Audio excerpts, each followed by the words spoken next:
In this movie, I'm going to show you the huge benefits of Sugar Bytes Looperator, which is slapped all over this Anarchy Rice remix I've done of Beardy Man's Mountainside.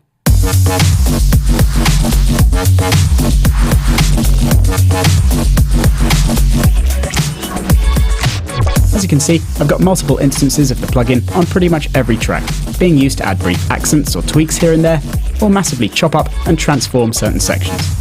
The remix basically came together in a single evening because of Looperator's huge range of features and ease of use, which enables you to create really complex sounding edits like this section here in no time at all.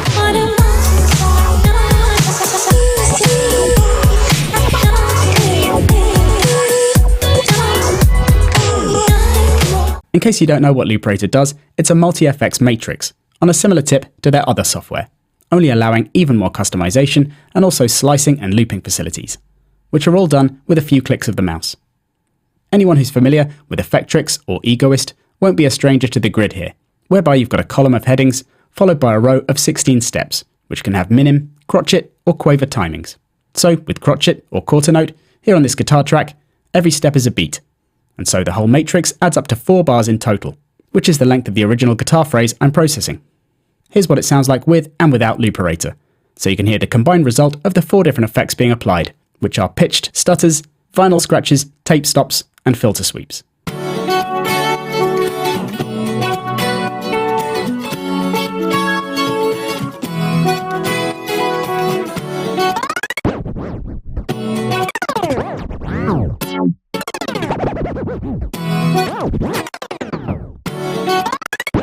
Just to show you some examples of different things we can do to the guitar loop, I'll add another instance to the track and turn off the other one temporarily.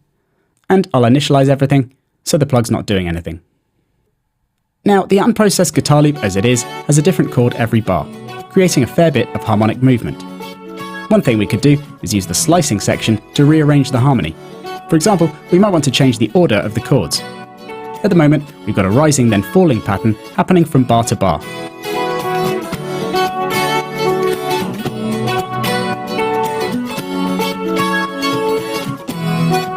But what we could do is swap around the second and fourth bars, which will make the harmony rise from one bar to the next and then fall right at the end. You can see at the top, the plugin analyzes the audio as it plays. So we got the whole guitar loop here and numbered slices for each bit. So to shift the last bar to the second one, I can just click on the slice steps here and then choose the slices I want to play. So I'll enter 13 to 16 in the second bar,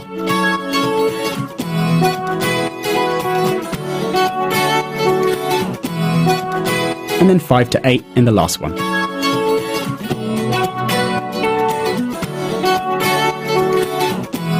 Or what I could do is have the first and second bars looping to simplify the harmony.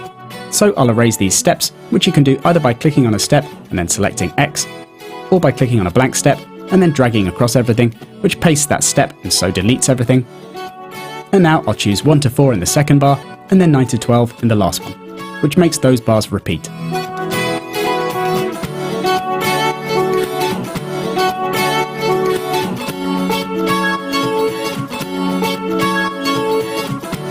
And maybe erase the last slice of those bars so we get a brief harmony shift at the end of each 2-bar section.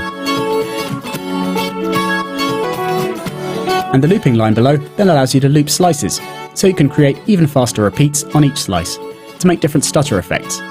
So we could have the last beat of the bar there looping a couple of times,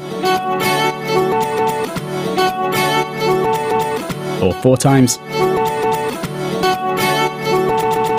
or an even faster amount. As well as a few different presets that have reverse bits in.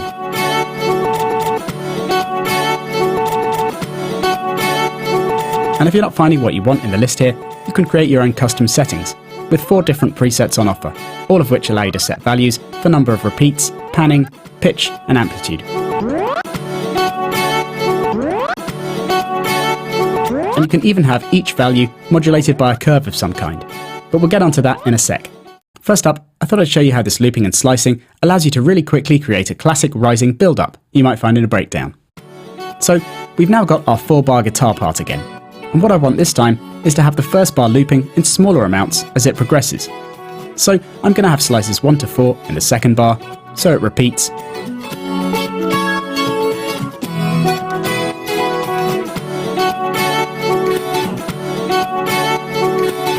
and then have the first two slices repeating a couple of times in the third bar.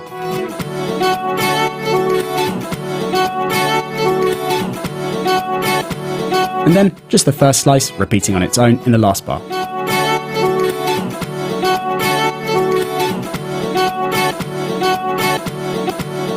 And what I'll do now is use Looper to create some faster stutters on the last two slices, with 2 and then 4 repeats. So we get it increasing in pace even more at the end. So now our loop's rearranged, we could apply some effects, like maybe a filter sweep of some kind. Again, in the filter section, we can just click on any step and then choose a filter pattern, which allows you to create whatever low or high pass or formant filter sweep you like. So we could have some low pass filter modulation throughout the whole phrase if we wanted to.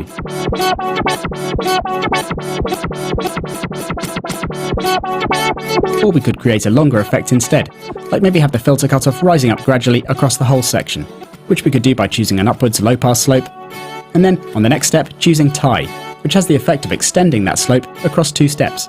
Or if we set the other steps to tie as well, then it goes across the whole lot.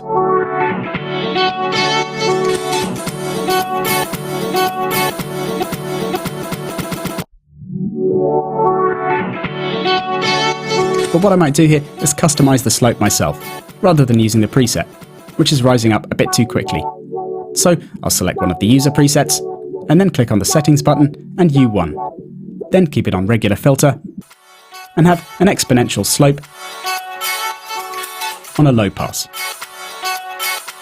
Then the start and end cutoff values can be selected using the 2 sliders on either side of the graph here.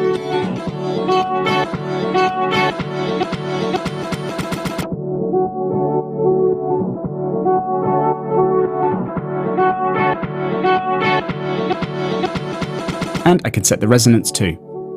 And notice that it's possible to have the left and right channels linked, or set independently if you want to create stereo effects.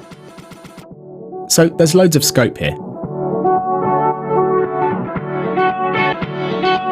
And finally, I'm just going to add a sidechaining style effect on the envelope row above, which has a load of different level modulation presets for creating pumping, tremolo, and other dynamic shaping. And I might also make it a bit subtler by bringing down the amount with the slider at the end. So that's the basic effects sequence done, and you can see how quick it is to set up. Where in Live, I would have needed to add all the different effects and set up automation and so on. And this is without even going into the 2 lower sections, where you can set up different delays, distortion, reverb, pitching effects, and loads more. And all the sections have randomizer buttons too. So if you're not going for a specific effect and just want to mash it up and add some craziness, then you can have a play with those. And use the undo button at the top to go back if you need to.